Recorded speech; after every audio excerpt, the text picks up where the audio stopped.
Imagine you have like a raging 104-degree fever. Oh, wow. Okay. Yeah, you feel terrible. You go to the doctor, they rush you into an ice bath, they get your temperature down to normal, and then they just immediately send you home. Just out the door. Right, out the door.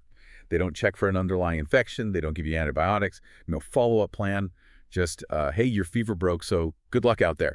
Yeah, which is, I mean, we'd call that total medical malpractice. Exactly, we would. Yeah. But for decades, that has basically been the standard operating procedure for how we treat severe addiction in this country. It really has. It's what we call the revolving door phenomenon. Right. We treat this acute, life-threatening crisis as if, just surviving the worst of it is the finish line. Yeah. We manage the immediate symptom, like the physical dependency, but we completely ignore the systemic disease process that, frankly, guaranteed the person would end up in that crisis to begin with. And that profound disconnect between just surviving a crisis and actually rebuilding a life, that is exactly what we are unpacking in today's deep dive.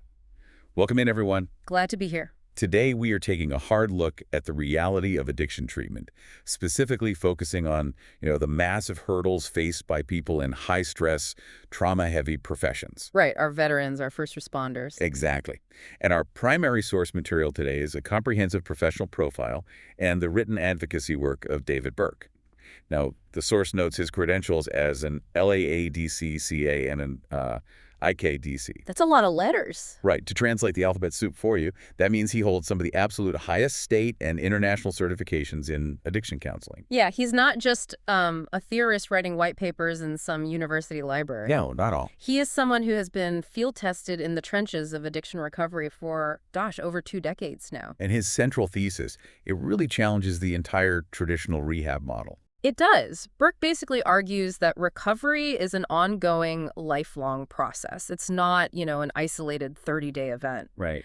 And if we actually accept that premise, it forces us to look really critically at the operational structure of our treatment systems. So let's get right into that operational structure, because honestly, if you've ever had a family member go through this system, you know exactly how maddening that fragmented care feels. Oh, absolutely. You send someone away, they get clean for a month, they come back to the exact same environment, and like 2 weeks later, the whole house of cards just collapses. Yeah, and Burke is really pushing for what he calls a continuum of care model to replace that sort of Band-Aid short-term stabilization. Okay, so what does that actually look like? Well, the source outlines this massive connected pathway. It starts with an initial assessment, then medical detox. Right, the immediate physical step. Exactly. Then residential treatment, followed by step-down outpatient care. Things like partial hospitalization programs or intensive outpatient programs. Got it. Plus medication-assisted treatment, sober living, and this is key long-term alumni connection. Wow, so it's a whole chain of events. But I imagine the logistics of creating that unbroken chain are just incredibly difficult for treatment organizations. Oh, it's a nightmare for them. That's why it so rarely happens seamlessly. I mean, organizations are constantly wrestling with balancing high clinical quality against operational stability. And probably insurance limitations. Right, absolutely. Rigid insurance limitations are a huge barrier. Often, a facility only has the resources to offer one piece of that puzzle. Like just the 30-day detox. Exactly. Maybe just a 30-day residential stay. They stabilize the patient, and then they basically just hand them a piece of paper with a phone number for an outside therapist. Yeah. The patient steps out the door, the continuity is completely broken, and that is exactly where people fall through the gaps. Okay, wait, let me push back on that just a little bit. Sure. I get the long-term goal of, rebuilding the whole person. But if someone is going into cardiac arrest from alcohol withdrawal, or they're actively overdosing, isn't that 30-day detox facility doing exactly what it's supposed to do? Oh, 100%. I mean, solving the immediate biological crisis has to be the absolute priority, right? The biological crisis is the priority in hour one. Absolutely. Detox saves a life today. Right. But sustainable recovery is what prevents that life from being lost next month. Ah, okay. I see the distinction. Yeah, if a treatment program only focuses on getting a patient to a sober baseline, it completely ignores the reality they're walking back into. Because life doesn't just pause for them. Exactly. Detox doesn't address severe vocational instability. It doesn't repair fractured marriages. It doesn't, rebuild destroyed emotional coping mechanisms. So that's where the next steps come in. Right. That's where things like a partial hospitalization program, or PHP, becomes so vital. What does a PHP actually do? A PHP bridges the gap. It provides highly structured clinical therapy for hours during the day, but it allows the patient to actually go home at night. Oh, interesting. So they aren't sleeping at the facility. No, they go home. So it starts testing their ability to handle real-world triggers, but they still have a clinical safety net to fall back on the next morning. That makes a lot of sense. And then an intensive outpatient program, an IOP, that would be the next step down from that, right? You got it. Requiring fewer hours so they can actually start returning to work or school. Exactly. It's slowly reintroducing the weight of normal life rather than just dropping an anvil on them the day they leave a residential facility. Yeah, I love that analogy. It's a calculated, gradual transfer of responsibility back to the individual. Precisely. Because if you don't rebuild the life structures, the physical stabilization simply won't hold under the pressure of reality. Which I think brings us to the core reason why these individuals are under so much pressure to begin with. And the source material points out that human struggles don't just happen in a vacuum. You rarely find an addiction that is just about the substance itself. Oh, almost never. We have to look at co-occurring disorders, which the clinical industry refers to as dual diagnosis. Yeah, dual diagnosis is really the reality for the vast majority of chronic substance users. Right. It's the clinical term for when an addiction and a mental health disorder like severe anxiety, profound grief, chronic depression, when they interact and compound each other within the same person. And treating them as separate issues is just a fatal flaw in traditional medicine, isn't it? It is. It's arguably the biggest flaw. It's like treating the addiction without treating the mental health is like trying to patch a leaky ceiling while completely ignoring the burst pipe right above it. That is a perfect way to put it. Right. I mean, you might dry the floor for a minute, but eventually the whole structure is going to cave in again. Exactly. And the historical separation of psychiatric medicine and addiction treatment actually created this exact dynamic. Wait, really? How so? Well, for decades, a person might enter rehab for chronic alcohol abuse, and the clinicians would essentially tell them, hey, we don't treat your PTSD here. Focus on your sobriety first and go see a trauma specialist later. That sounds backwards. It is completely backwards. The fundamental failure of that approach is that the alcohol use is directly functioning as the coping mechanism for the PTSD. Oh, right, because they're using it to self-medicate. Yes. Alcohol is a highly effective, albeit highly destructive, central nervous system depressant. If a patient's baseline cortisol levels are constantly spiked from trauma, they're using the substance to chemically manage their hyperarousal. So if you remove the chemical management, the alcohol, without treating the underlying psychological trauma, you leave the person completely defenseless against their own mind. wow, that is terrifying. It is. It's a setup for failure. And when we look at who is dealing with that specific kind of hyperarousal and trauma, David Burke's specialized work really zeroes in on a population that lives on the front lines of this dual diagnosis crisis. Right. Our military veterans. Exactly. And the cocktail of psychological and physical challenges that veterans carry into the civilian world is just uniquely complex. It really is. It's not just generalized anxiety. It's highly specialized trauma. The text details this overwhelming, layered reality for these men and women. You're looking at standard PTSD, complex trauma, severe sleep disruption, and chronic physical pain from service-related injuries. Yeah, their bodies are just beat up. But one concept the source specifically highlights is moral injury. And this really stood out to me. Moral injury is profound. It is. It isn't just a fear response. It's a deep psychological wound that occurs when a person witnesses or is forced to participate in events that violently violate their own core ethical beliefs. Right. The guilt and the shame from that are just staggering. The text points out that for many veterans, substance use doesn't start as recreation. It's not about partying. Not at all. It starts as a desperate, necessary tool to achieve emotional numbness, just so they can get, like, a few hours of sleep at night. Yeah, because shame requires powerful numbing. When a veteran is dealing with moral injury, they aren't necessarily reacting to a threat in their physical environment. Right. They are reacting to a perceived fracture in their own soul. That is so heavy. It is. Yeah. And this is exactly why evidence-informed, highly targeted therapies are so vital in that continuum of care we talked about. The source points specifically to cognitive behavioral therapy, CBT, and acceptance and commitment therapy, or ACT. Okay, I've heard of CBT, but how exactly does ACT work in that context? Because, I mean, you can't just talk a combat memory out of existence, right? You can't, and honestly, ACT doesn't even try to. Really? Yeah, the mechanism of acceptance and commitment therapy isn't about erasing a traumatic memory or forcing the brain to stop feeling pain. Okay, so what does it do? It builds what clinicians call psychological flexibility. It teaches the veteran how to acknowledge the presence of an intrusive traumatic thought, accept that it exists, and then consciously choose a behavior that aligns with their current values anyway. Oh, wow. So it untangles the memory from their present-day actions. Exactly. It gives them the power of choice back. But, and this is a massive, that clinical mechanism absolutely will not work if the veteran doesn't feel a baseline level of trust and safety in the room.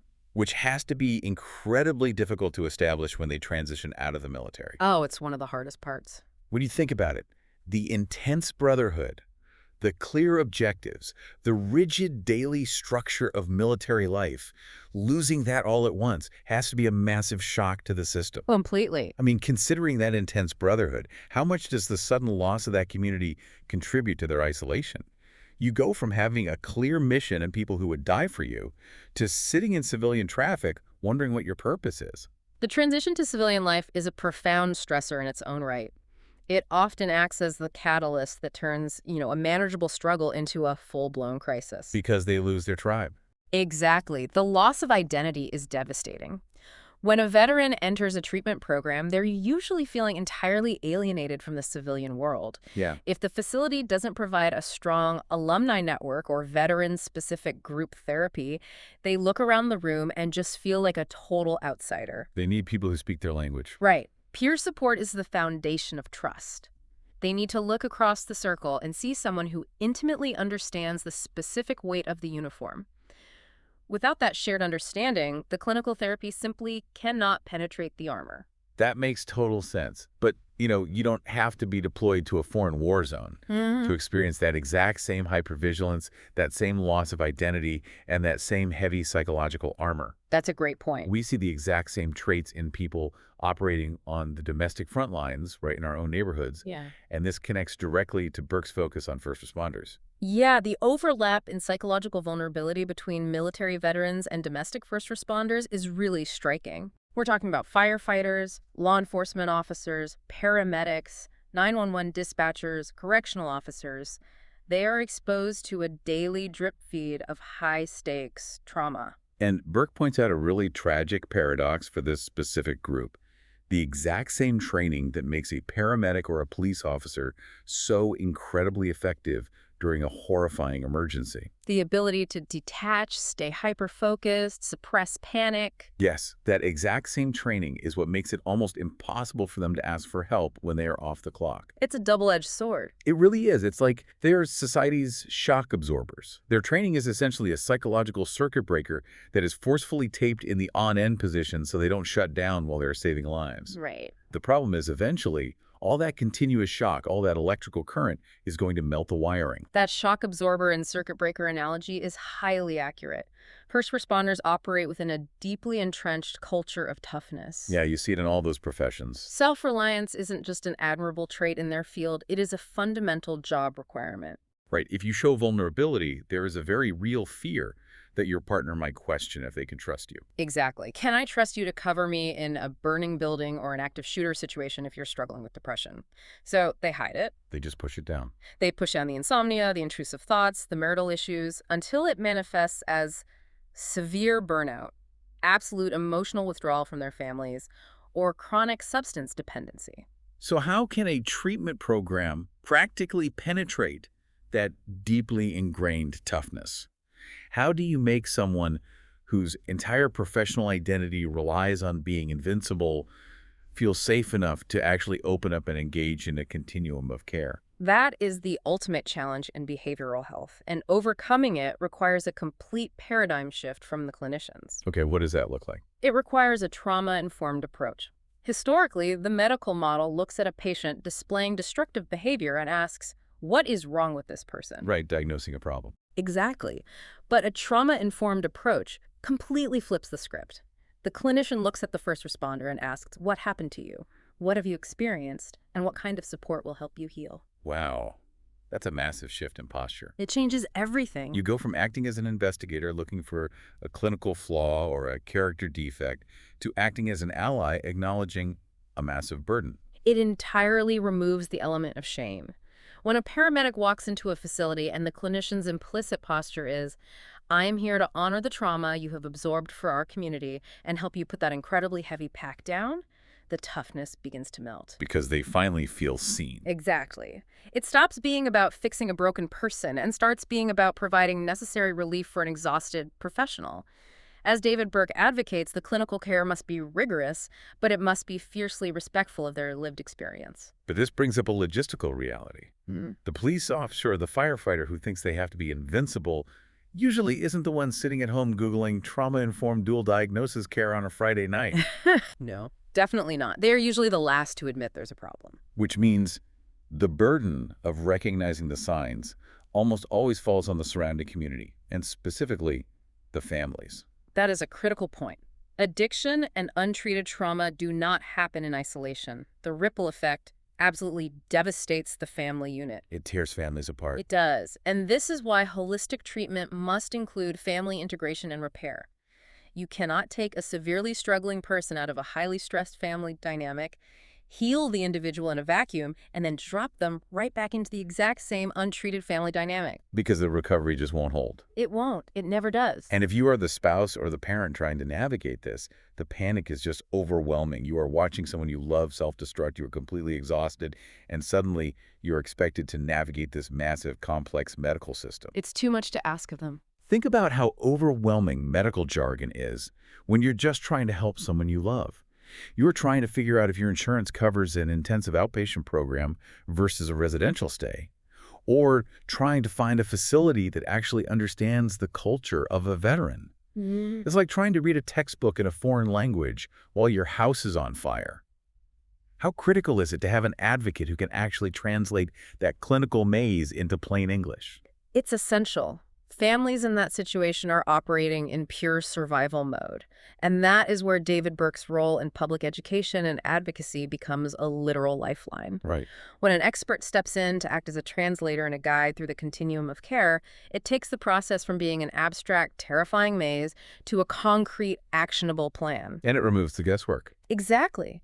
Education is what breaks down the stigma for the families, helping them understand that addiction isn't a moral failing they need to hide, and that asking for help isn't a betrayal of their loved one's toughness. And knowing that there is actual, accessible help out there changes everything. The source text makes it a point to note that Burke offers confidential consultations specifically to help individuals, families, and even treatment organizations figure out these exact logistics. Yes, having a real person to talk to makes a huge difference. For anyone listening who needs to bridge that gap from theory to reality, you can find his resources at davidbburke.com or by calling 888-628-0644. Having an advocate who actually understands the operational reality of rehab and the psychological reality of the patient is exactly how we start to close the gaps in this fragmented system. Because the ultimate mission of all this advocacy, writing, and consulting is to force the system to evolve. We have to build recovery pathways that are highly specialized, scientifically sound, and fundamentally humane. So let's pull all these threads together for you listening today. We have covered a massive amount of ground. We really have. We started by dismantling the myth of the quick fix understanding that detox is just a starting line, and that true recovery requires a long-term, structurally sound continuum of care. Right. We explore the intertwined nature of dual diagnosis, realizing that you cannot chemically manage mental health with substances without eventually destroying the body. And you can't treat the addiction without addressing the underlying mental health. They have to be treated together. Exactly. And finally, we look closely at the profound psychological armor worn by our veterans and first responders, and why specialized trauma-informed care is the only way to actually reach them. The through line in David Burke's work is a message of immense practical hope. Systemic recovery is absolutely possible, but it requires the right environment, built on trust and respect, sustained over the long haul. It's heavy material, but when you actually see the mechanics of how people heal, it's incredibly optimistic. It really is. And before we wrap up today, I want to leave you with one final thought to explore on your own. We spent a lot of time talking about the profound impact of trauma-informed care, how it shifts the fundamental question from what is wrong with you to what have you experienced. A life-changing shift. It is. But imagine if we applied that exact same mindset outside of a clinical setting.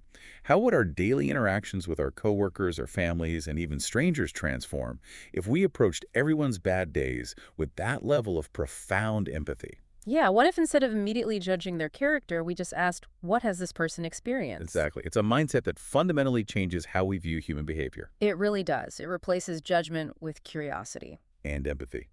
Well, thanks for taking this journey with us today and for diving deep into a topic that affects so many of the people who keep our communities running. We'll catch you on the next deep dive.